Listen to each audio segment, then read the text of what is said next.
start verildi ve İzmir'de gecenin son koşusu başladı. 15 numaralı Simirdalı Kız 7-8 boy kadar kaybetti. 4 numaralı Acapella'da rakiplerinden 10 boy sonra koşuya başlayabildi. İlk metrelerde süratli isimlerden 6 numaralı Navaja Böst öne düştü.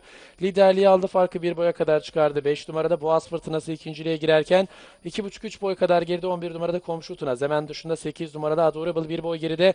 Orta kulvarda 2 numarada Semestra, dışlarında 3 numarada Strong Girl. Yanlarında Shots 2,5 boy geride 10 numarada Göksu Esintisi 1 boy kadar geride iç kulvara yakın. 12 numarada Mountain Paradise sırasıyla safkanlar son 600 metreye geçiyorlar. Koşunun liderliğini 6 numaralı Navajo Best yapıyor. Düzlüğe çıkılırken de 6 numaralı Navajo Best liderliğini sürdürüyor. 2 boy gerisinde 5 numaralı Boğaz Fırtınası var. İç kulvardan öndeki mücadeleye 11 numaralı Komşu Tınaz katılmaya çalışıyor. Hemen yanındansa sprintine başlayan isim 2 numaralı Semestra.